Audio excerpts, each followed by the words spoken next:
أعوذ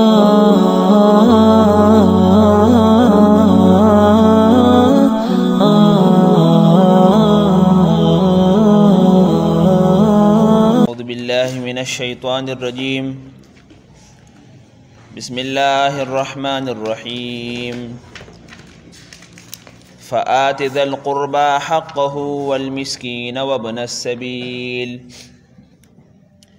ذلك خير للذين يريدون وجه الله وأولئك هم المفلحون. دیات کے آداب اصول ذکر کیږي چې دا د فلاح او د کامیابی لپاره بنیادی اصول دي، او خلاصه د آیات دا چې د رشتہ دارانو، د مسکینانو، د مسافرو حق ادا کول دا د یو انسان د کامیابی او دغه د فلاح لپاره دلیل او علامت دی. کوم انسان چې د رشتہ دارانو، د مسکینانو، د مسافرو حقونه ادا کوي، الله فرمایي واولئک هم المفلحون، دا کسان هم دي کامیاب دي. الله فرمایي فآت ذا القربى، پس ورکا رشتہ دار تا حقه، حق داغو، والمسکین او مسکین تا، وابن السبیل او مسافر تا. ذالک خیر للذین، دا غوردی د پاره د هغه کسانو یریدون وجه الله چې غواړي رضا د الله تعالی، واولئک هم المفلحون، او دا کسان هم دی کامیاب دي. رشتہ دار له حق ورکا، مسکین له حق ورکا، او مسافر له حق ورکا. د رشتہ دار په حقونو کې دغه بلا حقونه دي، او اهم حق پکې دا دی چې ستا رشتہ دار دی نو دغه د رشتہ دارۍ خیال ساتل پکار دي. هغه سره دشمني، تربګني، اختلافات ساتل دا نه دي پکارو. د رشتہ دار په بنیادي حقونو کې صله رحمي ده. یو چې هغه رشتہ دار چې مسلمان هم دی او ستا رشتہ دار هم دی، نو بیا خو دغه ډېر حق دی. که ستا رشتہ دار مسلمان نه دی، غیر مذهب هم دی، هم به تو د هغه سره په ښو اخلاقو سره ملاویږي، هم به تو د صله رحمۍ دا اهتمام کې. دا به نه وي چې دا خو کافر دی، دا خو غیر مذهب دی، دې پوه شه، د دین پوه شه، د مذهب پوه شه. نه، ستا رشتہ دار دی اگر چې مشرک دی، کافر دی، تو به هغه سره په ښو اخلاقو ملاویږي، تو به د هغه د رشتہ دارۍ حق ادا کوې. او بیا چې داسې رشتہ دار چې هغه مسلمان هم دی، نو بیا خو د مسلمانۍ او د رشتہ دارۍ ډبل حقونه شو. او بیا چې ستا یو رشتہ دار ستا ګاونډي هم دی، تا سره په دیوال دی، ستا ورور دی، ستا تره دی، ستا ماما دی، ستا بل رشتہ دار دی، ستا د خاندان سړی دی، ستا ګاونډي هم دی، مسلمان هم دی. درې نسبتونه دي، یو د مسلمانۍ نسبت دی، یو د رشتہ دارۍ نسبت دی، یو د ګاونډي کېدو نسبت دی. تو به د درېو نسبتونو خیال ساتې، تو به دا حق ادا کوې. او دارنګې مسافر دی، دا مسکین دی، غریب دی. غریب کو ستا د محلې لکه د بلې محلې دی، تا ته پوهه چې دی غریب دی، نو د ده حقونه ادا کول پکار دي. او بیا هغه غریب چې هغه ستا د محلې دی، ستا ګاونډي دی، او بیا هغه غریب چې هغه ستا رشتہ دار هم دی، هم غریب دی، هم ستا ګاونډي دی، هم ستا رشتہ دار هم دی، د حق بیا ټولو کې سیوا دی. او دارنګه مسافر، ابن سبیل مسافر ته ویل کېږي. د ټولو حقونه دا انتهایی لازمي دي، دا ادا کول پکار دي. ګوره الله تعالی دې ته فلاح او کامیابي ویلې ده چې دا کسان دي کامیاب دي.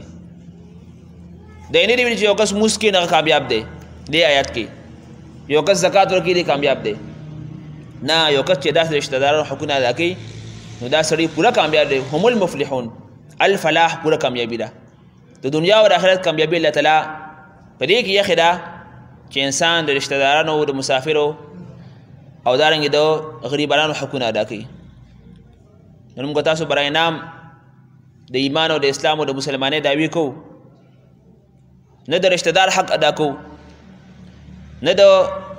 مسکین او غریب حق ادا کوو، او مسافر خو لویه خبره ده چې موږ مسافر حق ادا کوو. مسکین هم زه پرېږده، مسافر هم پرېږده، نن مونږه رشتہ داری ختم کړې ده حالانکه حدیث کې راځي نبی کریم صلی الله علیه وسلم فرمایي برابر حدیث بیان شوی دی افشو السلام تاسو په معاشره کې سلام عام کې وصل الارحام او صله رحمی او بل سره وپالئ صله رحمی څه ته ویل کېږي ستا چې کوم د وینې خپل دی ستا ورسره وینه شریکه ده مطلب ستا د خاندان سره دی دغه د غریبۍ او دغه د رشتهدارۍ حقونه ادا کول پکار دي دا صله رحمي ده نو یې فرمایل وصل الارحام او د صله رحمۍ اهتمام کوي وصلوا باللیل والناس نیام او د شپې مونځ کوي کله چې خلک ودی د تهجد مونځ نو فایده به سي تدخلوا الجنة بسلام تاسو به جنت ته په سلامتیا باندې داخل شئ گویا کہ جنرل ڈگری با اکست ملاوی کہ کم کس چے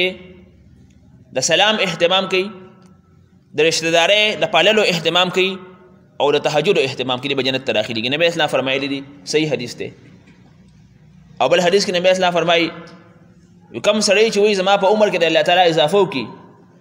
زما پا رزق کے دا اللہ تعالیٰ اضافو کی نو دے دا صلہ رحم اہتمامو کی تاسو بر خپل معاشره کې لږ سوچو کې چې د کم مشر عمر سیوا دی الله تعالی ول خپل ژوند ورکړی دی عمر دا اویا او تیاو کال سیوا دی ته چې د ریکارډو ګوري زره بر خپل خپلوان سره تعلق سمي دا د صله رحمه برکت چې الله تعالی په عمر کې اضافه وکي الله ول فلاح رزق هم ورکي او کم کس چې په ځوانۍ کې وفات شي یا د عمر ته سیوایي سویلون شي یو خدای الله تعالی نظام دی په موږ اعتراض نه کوو عموما داسې کېږي چې ته د هغه ریکارډ چک کړې هغه د رشتہ دارۍ د قایمولو صفت پاکې نه اختلافات یې ساتلي د خپلو خپلوانو سره رشتہ دارانو سره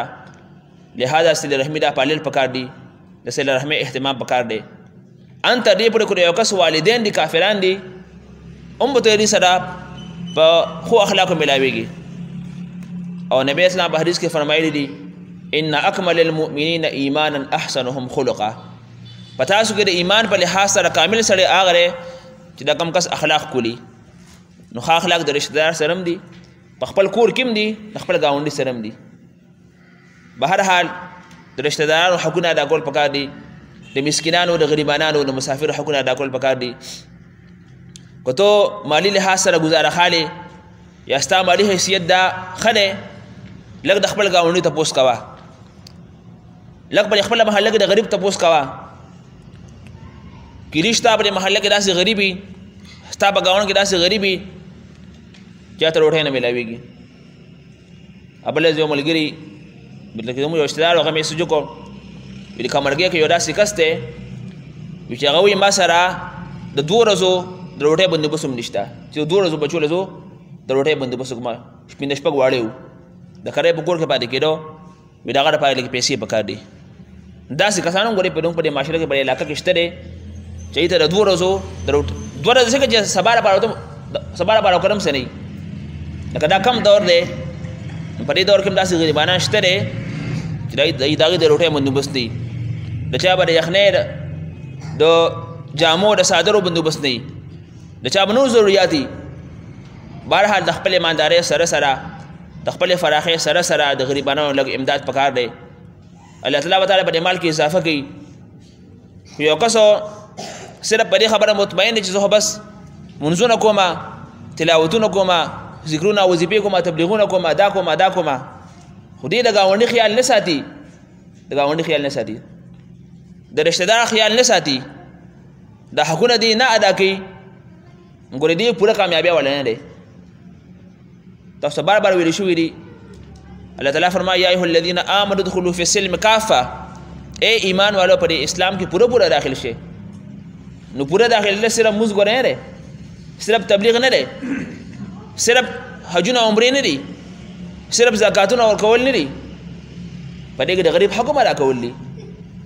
په دې کې د ګاونډي حق ادا کول دي نه پرې مسلمانۍ کې داخل دي کوم وایي چې خو پلاګي ښه عمل کومه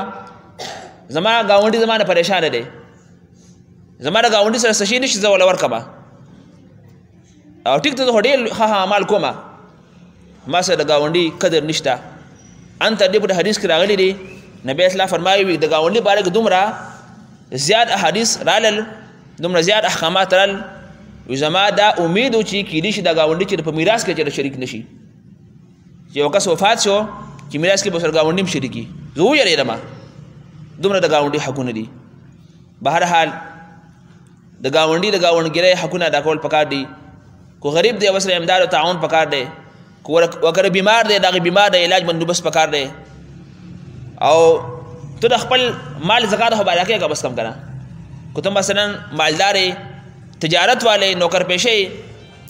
یا بل تو کاروبار والے سړی ته د خپل مال زکات ادا کې د خپل مال له زکات په خپل کلی کې د خپل ګاونډي لور کا بار موړه او بیا چې ستا هغه ګاونډي چې هغه ستا رشته دار هم دی او غریب دی ملنګ دی فقیر دی هغه له ورکا نو د ګاونډي سره او هغه ګاونډي چې هغه ستا رشته دار هم دی د سره د صله رحمۍ کولو دوه اجرونه دي یو د ګاونډیتوب دی او یو د رشته دارۍ دی دیو جنو بهترین صدقه هغه ده بهترین زکات هغه دی چې تو هغه خپل رشته دار ګاونډي له ورکې ستا د کور سړی غریب دی ته د هغه فکر غم نه کې ته بل غریب له پیسې بال ورکې ټیک ته په هغې باندې څه ګناه نشته هم ادا کېږي په بهتره طریقه دا چې د خپل کور سړي له زکات ورکه خیر خیرات هغه له ورکه چې ستا ګاونډي هم دی ستا رشته دار هم دی لهذا د خبرو اهتمام پکار دی ګویا کې د فلاح او د کامیابۍ دپاره الله تعالی فرمایلي چې مدار دا دی چې کوم کس د رشته دارانو د غریبانو د مسکینانو د مسافرو د دې حقونه ادا کوي مخکې فرمایي ذلک خیر للذین دا غوره دپاره دا کسانو یریدون وجه الله چې غواړي رضا د الله تعالی ور هر کار د الله د رضا لپاره د ریاکارۍ لپاره د نمایش لپاره کول نه دي پکارو کوم د غریب سره امداد او تعاون کوو ول 200 روپۍ ورکول تصویر وباسو چې دا بس فیسبوک له ورکوما چې غریب له 200 روپۍ ورکړي دي دا خو اخلاص نه دی یا ته خلک راغونډور خلکو په مخ کې 200 روپۍ خلک چاله ورکوا ګوره 100 روپۍ ورکوه په اخلاص سره ورکوه په پټه باندې ورکه دا نن چې کوم کسان خلکو سره د امداد کولو د تعاون کولو आवाज لګي چې زه پلانګي سره امداد تعاون کوم دا ګور ټول نمایش دی بای کې اخلاص نشته ته ویډیوګانې جوړوه ته تصویرونه وباسه هغه بیا شیر کوه چې بس غریب سره امداد او غریب له بلې صوبې ورکړي دي امداد خو هغه چې ته په پټه باندې ورکړې د الله د رضا لپاره د الله د رضا لپاره تعالی صوبې هم ورکړي دي دا د الله په دربار کې قبول منظور دي او کنه ته لکونه ایربونه کروڑونه ورکې پکې اخلاص نشته دا ګور نه قبليږي دی بل آیات کې الله جل شانه د ربا او د زکات متعلق ذکر کوي فرمایي وما اتیتم من ربا او هغه چې تاسو ورکوي من ربا پنځت د زیاتوالي ليربو فی اموال الناس دیر با جزیات شي د خلکو په مالونو کې فلا يربو عند الله دا نه زیاتېږي د الله په نسبت باندې وما اتیتم من زکات او هغه چې تاسو ورکوي د زکات په نیت باندې تريدون وجه الله تاسو غواړئ رضا د الله تعالی فاولئک بس دا کسان هم المضعفون هم دي زیاتون کړي د اجر او د مال کمال ته دې لپاره ورکې چې زه په دې باندې سود او ربا په دې باندې دا راواخلم زما مال به سیوا شي زما پیسې به سیوا شي نو په سود او په ربا باندې ګورستا مال نه سیوا کیږي او کم مال تر زکات په نیت باندې ورکې د زکات د وجه نه الله تعالی ستا په مال کې اضافه وکړي نو ګویا کې د آیات کې الله تعالی دوه مسلې بیان کړې یو مسله د ربا او د سود دویم مسله د زکاتو یو کم کس کو د سود په نیت باندې چاله مال ورکي چاله پیسې ورکي چې دا والا مال بیا تو سوخ بادو په دې باندې سود راکې په دې به زما مال کې اضافه شي الله فرمایي دا اضافه نه کیږي دا مال د نه سیوا کیږي سود څه ته ویل کیږي سود ته په عربي کې ربا وایي او د ربا باندې زیاتوالی بیا د سود او د ربا دوه قسمونه دي یو قسم دا دی چې تو چاله څه شي قرض ورکړي پیسې د قرض ورکړي غنم جواري قرض ورکړو او ته په دې باندې د نه زیاتوالی مطالبه وکړي چې لاک روپۍ والا مال به ته میاشت پس 1 لاک او 1,000 روپۍ راکې دا 1,000 مال ته سود راکې نو تا په خپل قرض باندې فایده واغسته او کل قرض جر نفعا فهو ربا کم قرض چې ځان ته فایده راخکې نه دا ربا سود دی او دویم کو یو کس چاله څه شي ورکړي غنم دی جوار دی او په هغې باندې د زیاتوالي مطالبه وکړي قرض نه دی نغد دی نامن جوار والا مال من جوار راکا خو پسې 1 کیلو سیوا راکا نامن غنم والا مال یو من راکا خو پسې 1 کیلو سیوا راکا دا بل شی والا ګوړه والا چینی والا اوړه والا مال پسې 1 کیلو 2 کیلو سیوا راکا نو دا سیوا والا دا د ته ربا سود ویل کیږي یا په قرض باندې څه شی ورکول په هغې باندې فایده اخیستل او یا نقد چاله سور کول هغه نقد اخستل په دې باندې د زیاتوالي مطالبه کول دې دا ربا او سود ویل شوی دی او د ربا متعلق مخکې درېم مبارک وضاحت شوی دی الله تعالی فرمایي کو تاسو د ربا نه د سود نه منع کېږئ نه فإن لم تفعلوا فأذنوا بحرب من الله ورسوله الله فرمایي زما ستاسو سره اعلان جنگ دی ما سره به جنگ ته تیار شئ دومره سخته خبره ده او نبی اسلام فرمایي د ربا کم از کم درجه ده د کم از کم درجه د سود کم از کم درجه ده چې یو کس د خپل مور سره 36 پیرې زنا وکړي حدیث کې د 36 پیرې الفاظ راغلي دي او په یو موقع باندې سمورا رضی الله عنه فرمایي چې نبی اسلام دغه ترتیب دا چې ابا روزانه د سحر نماز نه بعد صحابو ته مخ راوړو او ته چې خوب لیدل نو صحابو له د خوبونو تعبیرونو باسل کو چې صحابو به خوب نو لیدل بیا به نبی اسلام خپل خوب مبارک بیان کو چې ما بیګا د خوب لیدل بیا به هغه تعبیرون بیان کو یو ځل نبی اسلام صحابو ته داسې خطاب وفرمایي چې خوب لیدل کنه بیا فرمایي چې ما بیګا خوب لیدل چې داسې یو سمندر دی یو نهر دی چې د وینو ډک دی صرف د وینو خالص د وینو نهر دی او په دې کې یو کس لامبو پکې وي پر وینو غاړې تنگ دی غاړې ته روزي د غاړې ته یو فرشته ولاړه ده ورسره ګټان دي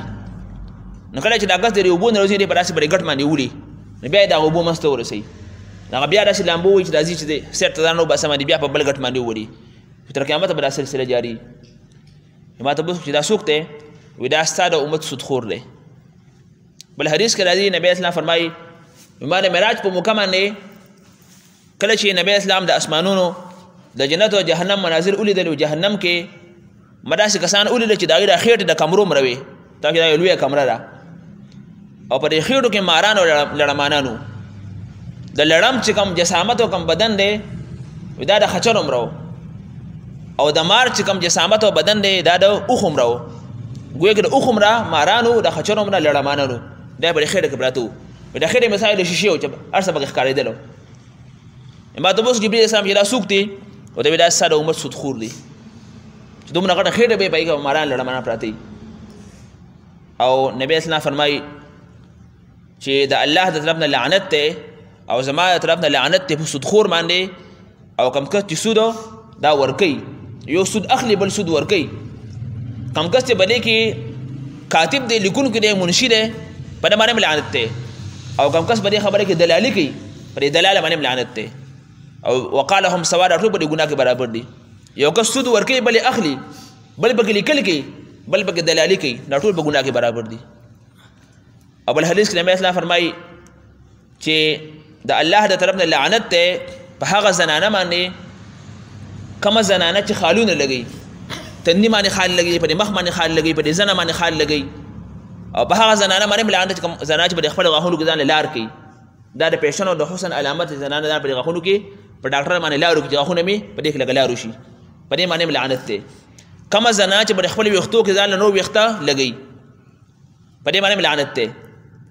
او کوم سړی چې سود خوري باندې لعنت دی بهر حال نو سودخور متعلق ډېر سخت وعیدات راغلي دي چې موږ تاسو انشاءالله کوشش وکړو په خپل ځان د سود نه وساتو او کوم کسان چې په دې معاشره کې په سود کې مبتلا دي په سود کې اخته دي چې هغوی له ترغیب ورکړو چې دا خو ناجایز کار دی دا خو حرام کار دی سود نه دی پکارو ګوره که تا نه یو کس پیسې په کار باندې اخلي 1,000 روپۍ نه اخلي 1,000 روپۍ نه 1,00,000 روپۍ نه اخلي ته وایې د الله لپاره پیسې قرض ورکړه سود مطالبه ته مه کوه لکه حدیث کې راځي وکړه چې د قرض پیسو هغه مدت او ټایم برابر شو لکه مثلا تا ول کال نیټه ورکړی چې مال به پیسې کال پس راکې او کال پس د غریب سره پیسې نشته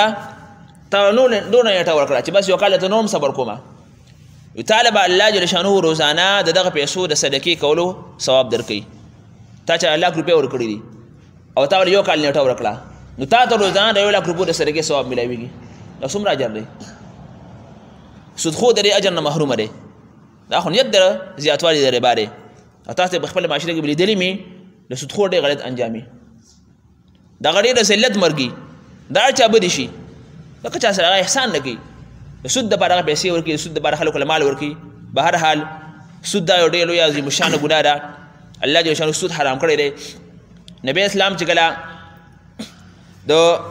فتح مکې په موقع باندې د سود د حرمت اعلان وکړو. د هغې نه مخکې د سود د حرمت اعلان راغلی و، سود مخکې نه حرام شوی و. د نبی اسلام تره د عباس رضی الله عنه د هغه د زمانه جاهلیت د خلکو سره کاروبارونه و، په هغې باندې هغه د سودو ګټه راغستې وه. لکه لا راغستې نه وه، صرف خلکو ته ګټه بیان کړې وه چې دونه ګټه ماته میلاویږي. نبی اسلام ارشاد وفرمایو دوه درې صبر وکړه، زما د سود پیسې را روانې دي، او په هغې باندې اسلام ته یو ډېر لوی ترقي میلوشي. نبی اسلام فرمایل چې نه، نن نه بعد سود مکمل حرام دی، سود بند دی. له ټولو لومړی ما د خپل تر سود معاف کو، دغو چاله پیسې ورکړي نو به سود نه علمه، سر په سر پیسې به موږ اخلو.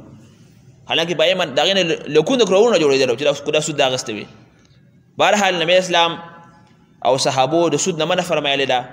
چې موږ تاسو انشاءالله د سود نه ما ځان محفوظ او بچو ساتو. مخکې فرمایي چې وما اتیتم من زکات تریدون وجه الله، تاسو کم مالو د زکات په نیت باندې ورکوئ او خاص د الله د رضا لپاره، نو به دې سره مال کې اضافه کېږي. یو کس دا نه یاره زه خو د خپل مال نه زکات وکړم زما مال به کم شي، کله دا منل شوې خبره ده، تاسو به دې مال لږ تجربه وکړئ. کله یو کس صرف لاک روپۍ دي که نه، دې لاک روپۍ دې پابندۍ سره زکات ورکوي، هر کال زکات ورکوي، دا لاک روپۍ به د کمیږي نه، سیوا کېږي خو کمیږي به نه. که یو کس سره لږې پیسې د خدای د هغې نه زکات نه ورکوي یا سره ډېرې زیاتې زکات نه ورکوي، دا مال به د کمیږي. دې باندې باقاعده تجربه شوې ده. د کم کس مال چې کوم دی دا کمیږي دې زکات نه ورکوي، او د کم کس مال کې الله تعالی اضافه کړي نه دا د زکات فایده ده. الله فرمایي فلا وما آتیتم من زکات تریدون وجه الله فاولئک هم المضعفون، دا کسان دي خپل مال او خپل اجر الله زیاتونکي دي. نن چې غریب سره نن کمزور دی، دا د مالدارو د زکات د نه ادا کړو د وجې نه. که مالدارو پوره زکات ورکړو غریب سره یې پاتې نه شي. مفتی شفیع رحم الله معرف کې ذکر کړي دي که د پاکستان ټول مالداران کما حقه خپل زکات ادا کړي، پاکستان کې به غریب پاتې نه شي. پاکستان پرېږده د خپل کلي والے په دې کلي کې څومره مالداران دي، که یو دی که دوه دي که لس دي که شل دي، که دوی خپل پوره کما حقه زکات ورکړو، ښځو د خپلو کالو زکات ورکړو، سړو د خپلو پیسو زکات ورکړو، د خپلو دوکانونو زکات ورکړو، د خپلو غلو پټو زکات ورکړو، نو په دې محله کې به غریب سړی پاتې نه شي. دا وجه دا ده چې مالدار کسان زکات پوره نه ورکوي. زنانه به کالي ساتي، لس تولې کالي، شل تولې کالي، زکات نوم به ورته نه لري، بیا خفه کېږي. قربانۍ نوم به ورته نه لري، ما سره خو څه نشته، زه غریب یم، نه قرباني کوي نه زکات ورکوي نه چې نور خیرات کوي. دا کالي به لایي کمیږي نه، رس تر کالي لایي په کته باندې رواني، یو ټوټه ته خرڅوي، وجه هم دا چې دا زکات نه ورکوي. نو کومه زنانه چې د خپلو کالو زکات ورکوي، کم سړی د خپل کاروبار زکات ورکوي، او کم سړی د خپل تجارت د پیسو زکات ورکوي، د دې په مال کې الله تعالی اضافه کوي. تاسو د زکات نصاب بیان شوی دی چې د کم سړي کاروبار تجارت دا د 52 تولې چاندې د قیمت برابري، لکه د هغې تقریبا 80,000 روپۍ جوړېږي. د یو کس کاروبار د 80,000 روپو دی، په دغه پیسو باندې کال تېر شو دی به زکات ورکوي. دا برمه دا خو لږې پیسې دي، دا خو لس تکه شل لکه نه دي، کم از کم د دې مقدار ګورې 80,000 روپۍ دي. دومره د یو کس کاروبار دی، په دغه پیسو د کاروبار کوي، دونه د دکان دی تجارت پې کوي،